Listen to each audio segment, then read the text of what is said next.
We are live. Hey, everybody. Welcome to the Fanboy Planet podcast. I'm Derek McCaw, editor-in-chief of Fanboy Planet. And of course, to my right as I look at it, or to my To your left. left. Yeah, to my left. Hey, Rick Brett Snyder. there we go. See, I'm mirrored. Rick, welcome. Slightly to the left of Derek. You know what it is that the old ones have been slumbering and they have confused me greatly from beyond, which is absolutely on brand for tonight's topic. But before we do, I want to mention that some of the things that we might talk about on this podcast, if you're going to find it at your local brick and mortar store, we are, of course, an Amazon affiliate, and therefore you might be able to find it through links on the site. Any purchase made through a link on the site on fanboyplanet.com can possibly generate a small amount of revenue, although we're actually here to talk about a Kickstarter campaign. And you may, if you're watching this, and anyone who is watching please feel free to comment throughout, and we'll open up to questions. This is about the Kickstarter for, it's hard to pronounce, but strangely easy to spell. Cthulhu is hard to spell. So I've been running that banner across Cthulhuishardtospell.com. If you are watching this after the fact or listening and afterwards, you can, of course, join the conversation by please subscribe on YouTube or Facebook. Both are Fanboy Planet. You can follow us on Twitter at Fanboy Planet. You can also follow us on Instagram at Fanboy Planet. And if you have any questions, comments, compliments, commentary, criticism, write in to editor@fanboyplanet.com. So here we go, because I spent some of this afternoon actually reading volume 1 of this anthology trilogy.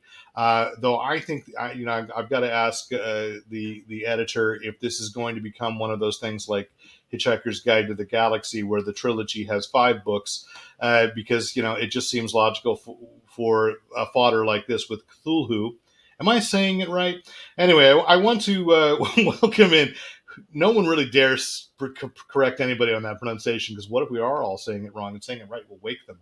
But first of all, let me invite in Russell Nohelty, who is the editor, also self-contributor, I guess, because you've written some stories in this anthology and many comics. And welcome back, because I think we've talked, as I was trying to say, Christian Gossett Vila is now the writing name. And I think we met way back when, I think it was 2002 or 2003 at Comic-Con. And then then we met at CineQuest 2017 or 2018. I can't remember which year. Yeah. And you had just done Battle of Axanar. We talked a bit about that then. I know. And so I'm just going to acknowledge it and move past. And you were there as an associate producer with one of my, still, I'd say one of my favorite movies of the last 10 years. And I think people really should revisit it, which was Quality Problems. Because I think right now we absolutely need the sentiment of that film, not cloying, just a beautiful family comedy drama, wonderful, wonderful film about decent people just trying to be decent. And I like those. The older I get, the more that appeals to me. So I do want to focus for just a second, because you said I could open this door, is you have added, which I believe you said is your mother's maiden name. So you're Christian Gossett Vila. Yeah, that's right. My mother was very young when she had my brother and I, and she gave up her painting career at Cooper. She was at Cooper Union in New York, really prestigious art school, and fell in love with my dad, and had my brother and I. And my mother, we just celebrated her 75th birthday. She's a wonderful person, and she was the one who bought me my first drafting table. She was the one who got me How to Draw Comics the Marvel Way that same year, and a steady stream of Bristol board and ink and pencil. And, I wanted to acknowledge that I wanted her to have the thrill of seeing her name.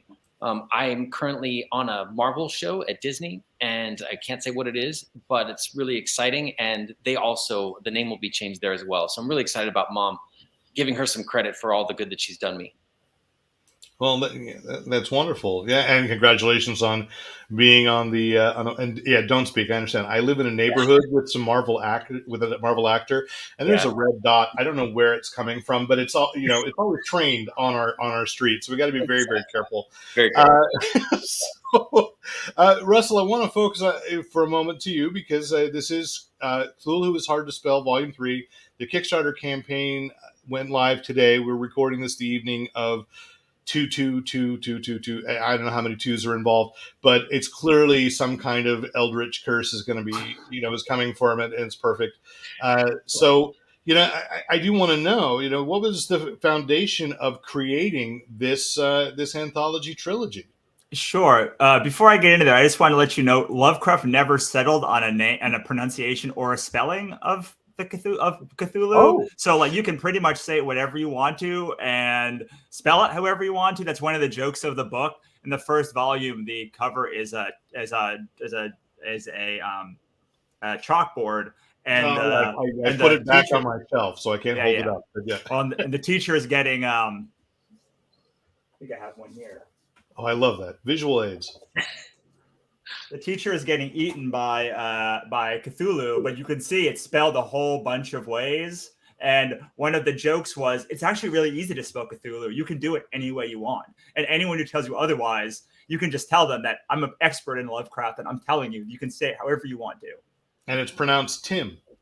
So anyway, yeah. He pronounced however you want it. It's really interesting to go back and read some of his letters where he spells it differently, sometimes throughout the letter, but usually similarly in the letter and then like differently in every other letter. So I did a book called Monsters and Other Scary. Try not to curse, but I can't not curse because it's cursing in the title. It's called Monsters and Other Scary Shit. And it was a monster anthology about monsters, and I learned just a ton of about editing and putting a book together on that book. Because one of the things when you're a creator and you have an artist on a book like I do with Ichabod is it's a lot of project management, but it's not a lot. It's project managing one person. This was project managing, I think, 50 or so people. And when we put that book out, it got a lot of love, but people had a lot of things that they told me that they didn't like about it, or that they would have loved to see different about it. One of them being it was color. Number two is it was very violent, so they couldn't share it with their children. There were a couple other things that they consistently mentioned after the book was out. So I said it was the book that broke me as open as a career. Like I have a career because of that book. So I said, well, I gotta do another book. And so I asked the fans what their favorite fandom was, and they said Lovecraft. They said Lovecraft and Invader Zim, but like you can't make an Invader Zim book because it's not a public domain, but you can make a Lovecraft book.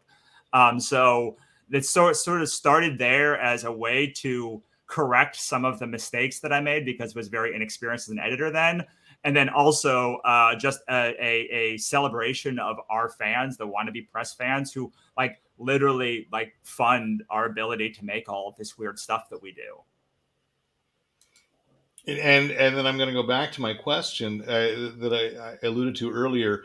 Is this going to stop as a trilogy, and was that your plan all along to be a trilogy? So I had I did plan for a trilogy. I planned for the first volume was the Lovecraftian gods planning to invade. Then in the second book, they invade and basically take over the universe. And the third book was the mythological gods and humanity pushing back to try and take back the universe. And that had always sort of been my vision across the three, but I never thought that we would get to three. I never thought we would get to two. Like I try and plan so each thing can be a self-contained story, but that can continue on.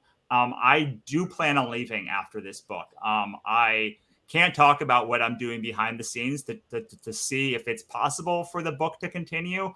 But of course, I just joked with my wife this morning. It's like, if this book hits $100,000, like I can't not do another one. I physically would not be able to do that. There'd be too much, like the brand would be too strong at that point. So, but assuming that the book does roughly what it has done previously in the past, which is somewhere between like $30,000 and $50,000, I do plan for this to be my last book. Just like this is a year of ending. So I have I'm ending the Godsverse Chronicles in June. I'm ending Ichabod in September, and I'm ending this book in right now, theoretically, assuming that we don't go gangbusters, which it kind of is right now.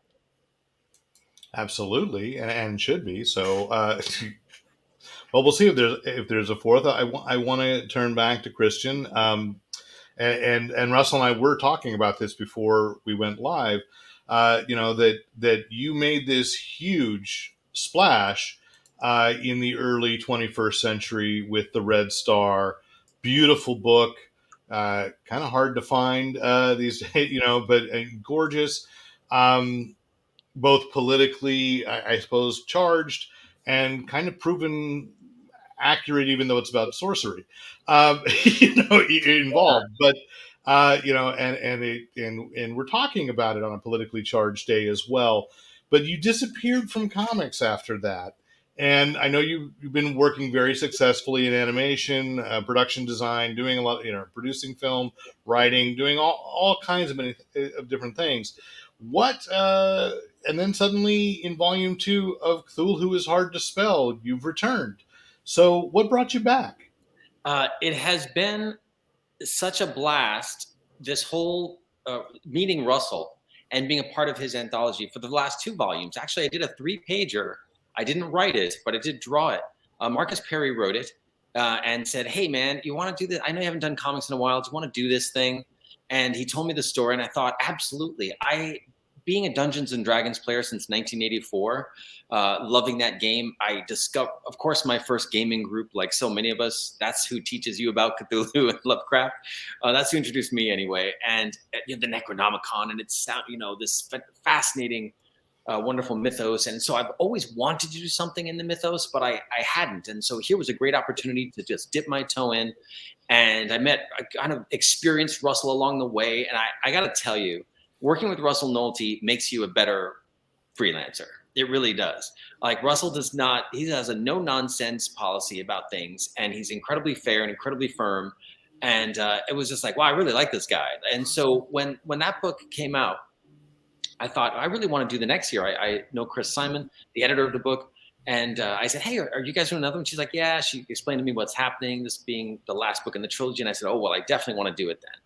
And so I came back, and as far as the interregnum period in between, I'm born in New York, but raised in Hollywood, California. So my father was an actor, and a real blue collar type actor, played a lot of character types, was very New York, my father. And so he played lots of firemen and cops and cab drivers. And fortunately, in the 70s and 80s, they needed a lot of those types. And so he worked like crazy. I've been on sets since I was 7 years old. And so I've been in this town for so long that I couldn't help but kind of be lured from comics to television and video games and movies. The Red Star was such a great calling card, and thank you for bringing it up. It immediately went out to the town. We had options, we had video game deals, we had television deals, and I was lured into those kinds of productions. And, I didn't really have a comic book story that I wanted to tell. I would have done, and still will do, Red Star if it could get financed, but recapitalization of that story is pretty major, given the fact that it's basically a video game storyboard that we reproduce as still. It's very expensive to make. The industry tried to kind of emulate Red Star and never really could do it, as far as using 3D models and that whole process. Some artists on their own have been very successful using later generation software like SketchUp and so forth. And now, of course, it's, there are many, many wonderful kinds of 3D you can do. But I'm really excited now about, Cthulhutown, because it's about writing what I know. I know Hollywood, and I know Lovecraft. And so it's just peanut butter and chocolate. I'm having a great time. Excellent. And Russell, what were the parameters when you sought out contributors? Christian just referred to basically the Russell Nohelty experience. You have to experience Russell as an editor, but and also please use that as your band name. But what is it that when you were going out and putting this out there that was drawing creators in? Sure. I have to say, Christian and Marcus's story for the last volume was like the most terrifying of all of the stories for me, because it was so bright and like colorful and also just so terrifying. I mean, we had to walk a very fine line because it's an all ages appropriate book. So I'm super excited for that. And I love Cthulhutown. Cthulhutown, I think, is the second story right after the one that Eric and I did. So like, we think very highly of Christian and Cthulhutown specifically. But I think I came to editing as a creator, not as an editor. So I thought about what I needed as an editor, as a creator, to get my best work. And I think that the most important thing that an editor has to do is create a safe space to create, which a lot of people would think means like let them do their best work and kind of foster that. But it is a lot more than that. It goes into everything from that part that I talked about to making sure you're there to defend and accentuate the artists when you're ready to promote. We've gone through both of those sides and to make sure that you have a promotional plan, and finally the book actually comes out and looks beautiful. And I think that most editors fail at one part of that. A lot of them are very good at doing the making the book, the story as good as it can be, but very few then are able to follow up with having the book come out in like a nice, beautiful hardcover. I mean, when I first started doing this, I did not realize how terribly most books are printed, because I would deliver files that were like gorgeous to creators. Then I would get these like stapled books back, or like very small books that did not extend, thin paper that did not accentuate the story. And so I think you really have to, when you're putting it the anthology together, that whole part is part of being an editor, and making sure that the creators are fostered throughout that process. But the other part of that, I strongly believe, is that you have to be hard on deadlines, because especially when you're doing a book that is, let's face it, anthologies do not pay well. You have to be the person that says, here is your deadline, and here is what I expect from you at this stage, this stage, this stage, this stage, and this stage, to get this over the finish line, and then follow through on it. So many editors are scared of upsetting artists by telling them that pages are due, that artists end up being very confused. I find in a lot of anthologies, and I've talked to a lot of people, this may not be across the board, but a lot of creators are very confused about what they need to do, not just for the book to be done, but for the book to be like exploited in the best possible way, to have the most fans like it, and to get their work delivered in the way that they want it to. And to me, I was very cautious. I was very careful at every stage of that process to say, it is now pencils time. This is when we're doing pencils, and then and giving them some flexibility. So like, they don't have to give pencils to me at the deadline. But they will forfeit their kill fee if they don't. Which the kill fee is like, if I don't like the book at the end, at the story at the end, you get paid anyway. But if you don't give me the pages, you're not going to get paid at the end, because I don't have control of that story. I've not seen it. You just delivered a final page, and I've not been part of that process. So there's a lot of sort of making deadlines, having some latitude, and then also understanding that sometimes stuff happens and you're going to have to extend a deadline to some people, and hoping that they deliver something that is amazing at the end of it. But I mean, I think it really comes down to so you have to vacillate between kind of didactic and dictatorial, and very understanding, and know the exact moment where either thing is needed. And it's as much an art as a science to do that. Yeah. Christian, you already said what inspired it. I mean, it's Hollywood, and two things, chocolate and peanut butter, which I would not have compared when I read it. And I did. Thank you, Russell, for sending that, because I think I discovered this was happening because you posted like a panel from Cthulhutown, or said something about, forget it, Jake, it's Cthulhutown. And so I was intrigued because it was you. Like, what are you doing coming back to comics? That's awesome. I read it, and it feels like it's very much the middle of an adventure. You've got your cast of characters. It's very pulpy. And, is this something that you hope will spin out further? Definitely. In fact, in support of the Kickstarter, I've written another short story, 5 pages, that sets up the story in the book. So I'm hoping that through people reading the setup story, they will want to read the conclusion, and then they can, order the anthology. So that's something that I'm just trying. It's a total test. I really support Russell's work, and I've had such a great time on these 2 volumes that I asked myself, what could I do that would really help? And having been a part of lots of successful Kickstarters, I've always found that, that it was that hard middle, right? It's that hard middle where you need stuff to continue coming out. I know Russell's already done all kinds of wonderful groundwork, and I don't pretend to know anything that he knows as far as sustainable kickstarting. But I have been a part of some successful ones on my own. You mentioned Axonar. We made lots of money on that one. My films, of course, have all been funded through crowdfunding. So I'm a bit of a veteran of the wars. And I thought this would be a fun chance for me to do an experiment, which is how about a little setup story that will be released during the campaign that will get, that will hopefully send people into the book itself. And then afterward that as well. I love these stories. And once I realized I was in and I was doing this, it was years ago that I discovered Cthulhutown. It was years ago that I thought to myself, oh, it'd be really fun to do a noir story. I know I'll put the mythos in old Hollywood. I love the golden age of Hollywood. I know tons about it thanks to my life out here and just my own love of history. And that's where I'll bring the mythos. I'll stick it in there and see how it goes. And it was just a storyboard I did for fun, and it just sat there. I would use it at storyboard lectures. I've been teaching for 10 years. That's another thing I've been doing, is teaching at Eric Hulsman's Studio Arts downtown, a wonderful establishment for creative professionals who want to break into other departments or learn some more stuff, stay current on software, things like that. I taught there for a long time and used those panels as part of the lesson plan.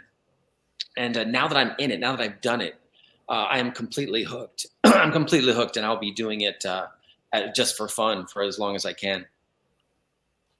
Has it, both of you have been in this game for a while, and Russell, you, not just about Kickstarter, but you mentioned that a lot of creators don't understand all the work to get it out there, and I'm thinking back, when Red Star hit was 99, 2000.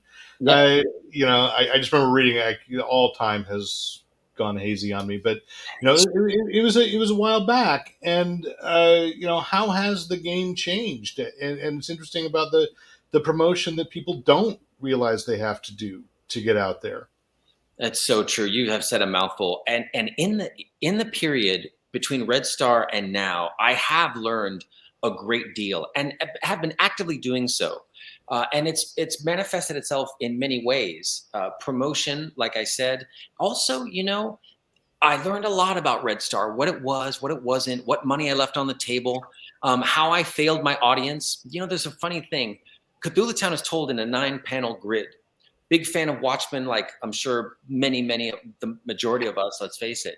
And not that Gibbons invented the 9-panel grid in Watchmen. Of course, it goes back to the Silver Age, maybe even the Golden Age. But I'd never used it. And I had so much fun telling this period piece in this old-fashioned grid. The Red Star it was every page was a different layout. And that was part of the kind of rebellious defiance for me. Having been a freelancer, I really was, for the first time, writing my own stuff. And I wanted to make the page layouts anything I wanted.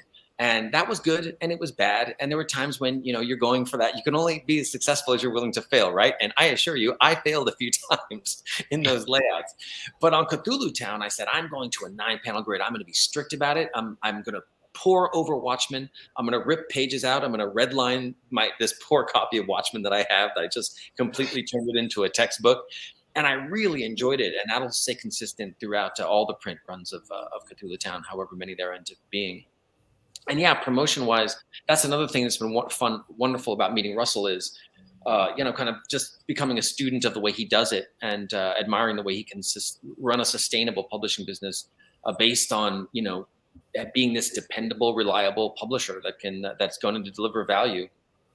Well, and like I graduated high school in 2001 and college in 2004. So like I was somewhat working before social media, and not like a lot of my friends were, but like enough that I understand that like the way that the things that you have access to now, like I'm sure Christian starting his career would have killed for access to the kinds of equipment and the kinds of promotional material that like we have access to now, that we take for granted, don't utilize, or utilize very poorly.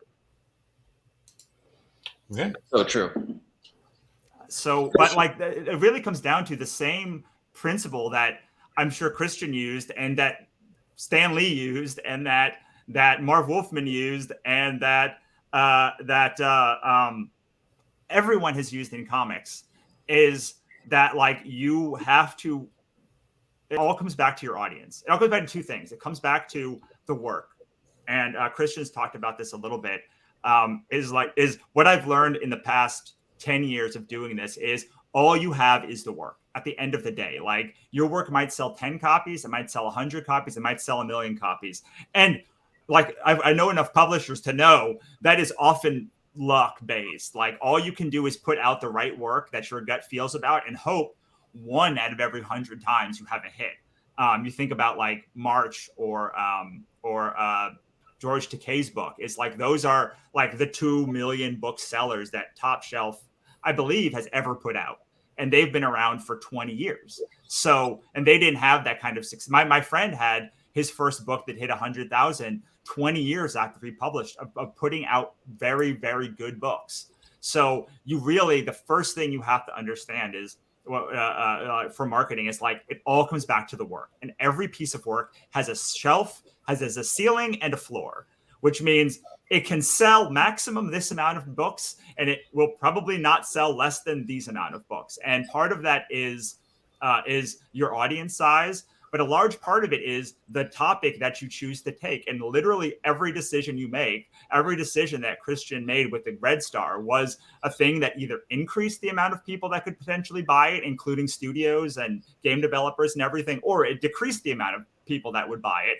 And it also changed and pivoted the kinds of people that would buy their book. You think of something like Iron Spike has a very different audience than like Coffin Comics. But you find is that you make decisions that make you move you towards Iron Spike or Coffin Comics, and that changes who's going to buy your book. And you have to know, yes, these are the people that buy these kind of books, and these are the people that buy these kind of books. And which one do I want access to? So, and there's not a wrong answer in this. I'm not saying one is better than the other. All I'm saying is, if you want to run a campaign like Brian Polito does, it is a very, very, very different campaign than Spike Trotman runs. And the kinds of people who buy it are going to be very different. And so the more I do this, the more I come back to these theories of book design that I was taught years ago, and that sometimes I buck the trend of, like with monsters and other scary shit. But like, there's a reason Cthulhu is the first word in Cthulhu Is Hard to Spell. And it's not Lovecraft or Azathoth or Dagon. It's because Cthulhu is the brand. There's a reason why I hired Aaron Alexovich, who is one of the character designers for Invader Zim, for the cover, because the Invader Zim audience, you see behind my B, very much an Invader Zim influence. So like, there's a reason I made all of the strategic decisions in book design. But then you have to take that and get the audience, which is the second part of it. And then once you have the product and the audience, it becomes this kind of virtuous cycle that increases over time, as long as you stay in your sort of lane. I have novels that do not do nearly as well as the books, because it's a whole different medium. It's fantasy. It's a whole different thing. But as long as I stay in the like Lovecrafty, cartoony thing with Ichabod and with Cthulhu, I can kind of predict how much money I will make, as long as I put out a good product. All right, and I want to commend you with the courage to pronounce all those gods' names so proudly and confidently. So I want to end with something a little lighter, which would be, what is your favorite film adaptation of Lovecraft? Well, go ahead, Russell. I was gonna say straight adaptation or like Lovecraft inspired, because Well, like, take it either way, yeah. Like, I think Jacob's Ladder is my favorite. No. In the Mouth of Madness. In the Mouth of Madness, Sam Neill movie is my favorite Lovecraft adaptation, because I think that's like a pretty true Lovecraft adaptation. Jacob's Ladder is like not quite, but it has Lovecraftian elements. So I never even thought of that one as Lovecraftian until you said it, and then like, oh, of course, yeah. But In the Mouth of Madness, great one. How about you, Christian? For me, it is another that is inspired by, not necessarily really, hardcore Lovecraft, but it's the original Ghostbusters. Absolutely, Evo Shandor, a cult, feels like humanity is too sick to survive, wants to summon an alien entity to destroy all of humankind. And it's a comedic take on it.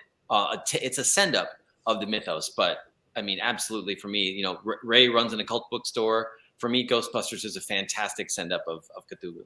Yeah, and that's what we wanted to do with Cthulhu Is Hard to Spell. Is show all of the ways that it's been mixed and remixed, and all of the voices that are available to Lovecraft. Like Lovecraft has, some people have very strong opinions on Lovecraft, positive and negative. But what Lovecraft did was basically introduce a mythos that is not bound to religion. And by doing that, shown an entirely different way that gods can interact with humanity. And that singular focus has moved everywhere from James Cameron in The Abyss to Stephen King books and everything in between, Ghostbusters. That sort of relationship with gods is something that had not caught on in a way. There are other people that did the Lovecraft stuff, like Lovecraft's thing, but how he was so dogged and other people using his work and adapting it and being open to people doing that even through his life carried over to people doing that one after he died and taking it and becoming stewards of it, and we're mixing it in this way and that way and another way. And what I love about this volume is you're going to see some Lovecraftian stuff. Christian does that. There's a lot of stories that are like have a Lovecraftian piece of it, but there's just as many stories that, like, one of my favorites is Kelsey Jo Silva, who's never done a horror thing that I know of, but she does these like really I don't want to say adorable, but like all like slice of life type stuff was her thing. She started doing like sexy vampires and such after that. But like what she was doing at the time that I met her was like these slice of life comics. And she made this story of in the second volume, which is Yig and Medusa. Medusa is Yig's kid in this story. Summon a demon, a Cerberus demon dog, and it like kind of does puppy stuff, and she dislikes it, and like they go to summon it, and like it's this very cute story. And like Angela Odling and Mary Bellamy, and there's all these creators who do these. I think my stories generally are on like the lighter side of Lovecraft. And you have all of this range, and I really wanted to make, I mean, this sort of like comics for everyone has like has a brand now, but it really was supposed to be like Lovecraft for everyone, to show as many voices as possible, like what the Lovecraft mythos meant to the whole world. And by focusing on the gods and monsters and not the horror element itself, we were able to have everything from Christian's story to Kelsey's story and Angela Odling's story and a whole lot more.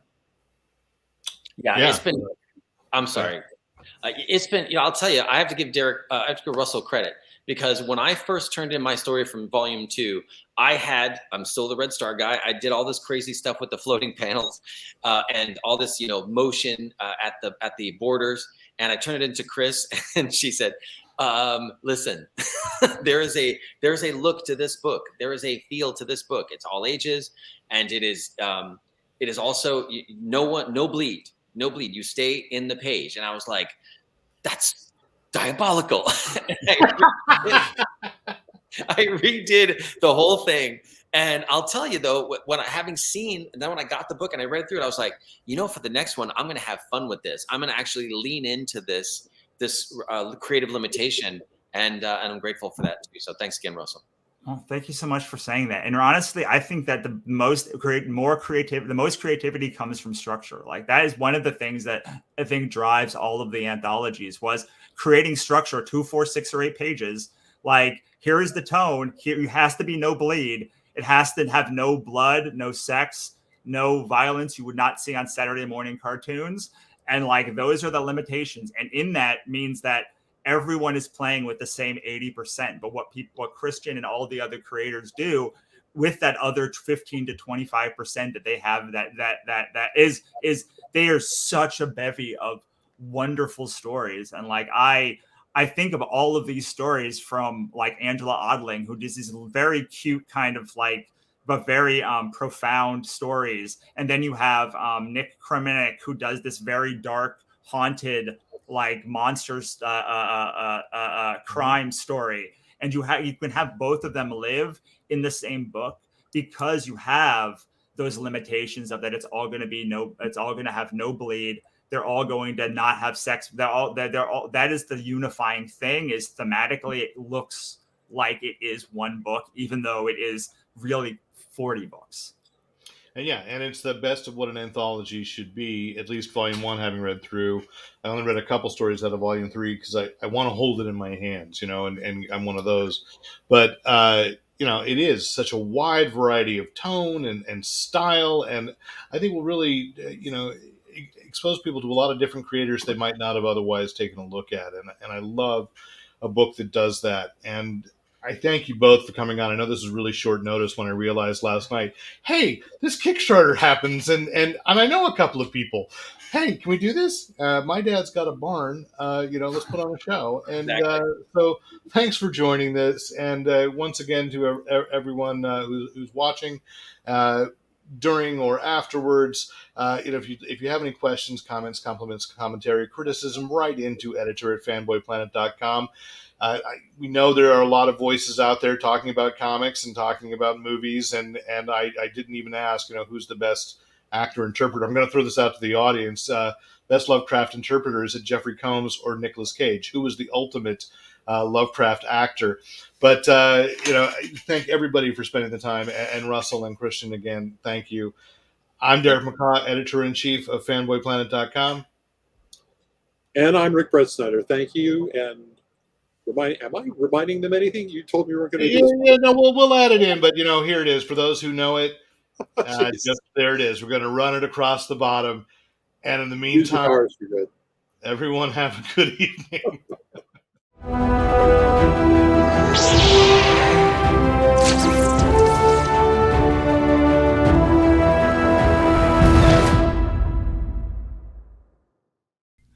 Thanks for watching. Hit the subscribe button to make sure you don't miss out on any Fanboy Planet videos. And remember, use your powers for good.